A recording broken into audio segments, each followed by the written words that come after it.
அவையோருக்கும் சபையோருக்கும் என்னடா திடீர்னு வந்ததுமே அவையோரும் சபையோரும் பேசுறாங்களேன்னு யோசிக்க வேண்டாம். நம்ம எல்லாருமே சிரிச்சு சிரிச்சு டயர்ட் ஆயிட்டோம்.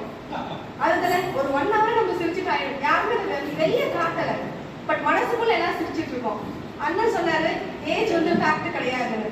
இப்ப அந்த ஏஜ் ஃபேக்ட நம்ம மாறாம ஒரு சின்ன ஒரு கேம் ஆடலாமா? ஓடியாடு கேம் இல்ல, உட்கார்ந்துல ஒரு கேம். அதாவது நம்ம சிரிச்சு சிரிச்சு மனசு தூய்மையான மாதிரியும் இப்போ பிரெயினுக்கு ஒரு கேம். பிரெயின் நம்ம தூய்மையாக்கிட்டா இதெல்லாம் முடிச்ச பிறகு கிளாஸ் பெருசா வரும் இல்லையா? அதுக்கான கேம் ஆடலாமா? எத்தனை பேர் ரெடி? ஜஸ்ட் ஒண்ணுங்க. நம்ம சின்ன வயசுல விளையாட்ட நம்ம ஜஸ்ட் சொல்லிக்கலாம். சோ இட்லினா இட்லி, இது வடை, இது காஃபி. கரெக்ட்டா? சோ நான் இட்லின்னு சொன்னா எத்தனை பேர் அதோட ஷேப் தெரியுங்க? காஃபினா எத்தனை பேர் அதோட ஷேப் தெரியுங்க? வடைனா அதோட ஷேப் எத்தனை பேர் தெரியுங்க? செக் பண்ணலாமா? நம்ம எவ்வளவு ஆக்டிவா இருக்கோம் நம்ம இது பண்ணலாமா? ஈஸியா பண்ணிடலாமா? மாத்தி இல்ல சொல்லு. என்ன சார்? சொன்னா காஃபி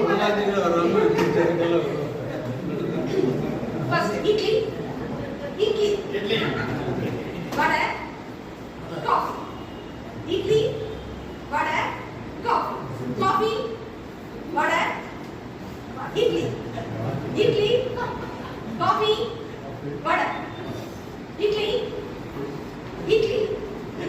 வெரி குட். சோ இது ஒரு ரெஃப்ரெஷ்மென்ட் கிடைச்சா எல்லாருக்கும் ஒரு சின்ன ஒரு அப்பாவும் ஒரு பையனும் ஒரு டிஸ்கஷன் பண்றாங்க.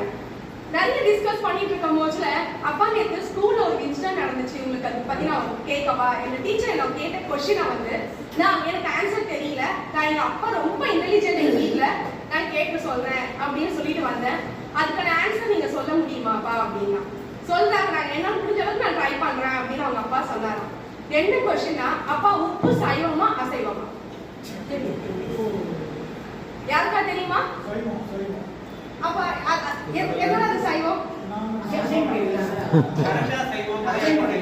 இல்ல, சைவத்துல போட்டா சைவம், அசைவத்துல போட்டா அசைவம் அப்படின்னு அவங்க அப்பா வந்து அவங்க பையனுக்கு ஆன்சர் சொன்னாங்க. சோ அது ரைட்டா? நம்ம அதுக்கு அக்செப்ட் பண்ணலாமா? உங்களோட சிஎம் தான் என்னோட ஃபர்ஸ்ட் ஸ்பீச்சுக்கான ஒரு என்கரேஜ்மெண்ட். அடுத்து நம்ம ரொம்ப வெதர் வந்து எக்ஸ்ட்ரீமா இருக்கும், ஹாட் கோல்டு, பனிக்காலம் வெயில் காலம் எல்லாத்தையும் நம்ம ஃபேஸ் பண்ணி தான் வரும். ரொம்ப எக்ஸ்ட்ரீமா மழை பெஞ்சி வெள்ளம் வந்தா உடனே நம்ம என்ன கேட்கிறோம்? வெள்ள நிவாரணம் கொடுங்கன்னு கேட்கிறோம். இப்போ எக்ஸ்ட்ரீம் ஹாட் ஆச்சு, யாராவது வெயில் நிவாரணம் கேட்டிருக்கோமா? யாராவது கொடுத்துருக்காங்களா? நல்ல ஐடியா. நம்ம இம்ப்ளிமெண்ட் பண்ணலாமா? அதை இந்த வருஷம்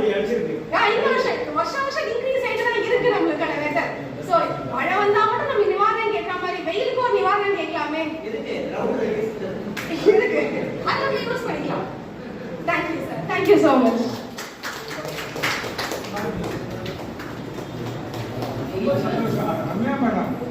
குழந்தைகளோட தாய் மிக கலக்கிறாங்க. நம்ம அம்பத்தூர் சிரிப்பானந்த மாதிரி அடிக்கடி மேடத்தை கூப்பிடணும்.